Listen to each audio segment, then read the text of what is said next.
Malas beratur panjang dekat kedai, kita masak je lah. Jadi tuan-tuan perempuan, hari ni kita nak buat nasi kerabu Mak Dia. Lagi sedap dari kedai.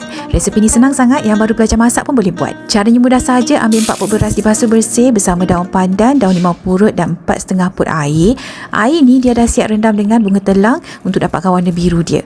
Okey, masukkan serai dalam periuk. Lepas tu boleh on periuk nasi. Next kita nak buat kuah tumis pula. Panaskan minyak, masukkan serai dititik bersama bahan kisar. Untuk bahan kisar ni, ambil 1 biji bawang besar setengah inci halia, bawang putih 4 ulas, sedikit air, kisar halus. Lepas tu boleh masuk dalam kuali. Tumiskan sehingga agak-agak bawang dah masak. Lepas tu boleh masukkan 4 hingga 5 sudu besar cili kisar. Masakkan sehingga pecah minyak.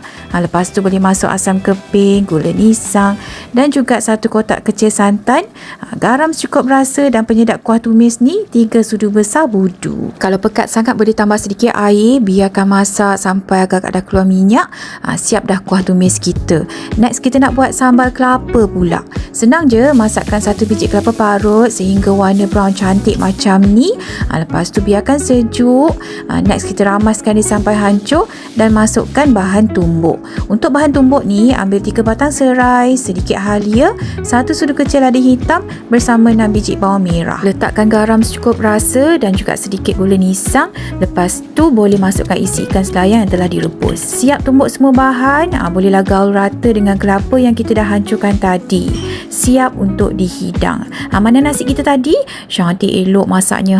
Letak ulam-ulaman sikit, telur masin sikit. Lepas tu letakkan kuah tumis dengan budu. Untuk budu ni, tuang semua baki budu yang kita guna tadi dalam periuk. Masukkan air, serai, daun limau, cili padi. Didihkan sekejap. Lepas tu boleh padam api dan perahkan limau nipis. Barulah nyangkuk molek bak kata orang Kelantan. Makan pula dengan lemak daging bakar. Serius sedap. Time cuti ni bolehlah pakat dengan family, ramai-ramai masak untuk berbuka dekat rumah. Yang family jauh, panggil kawan-kawan tu berkumpul. Masak sama-sama, cepat sikit siap kan? Senang je buat dia. Jangan lupa cuba tau. Bye-bye.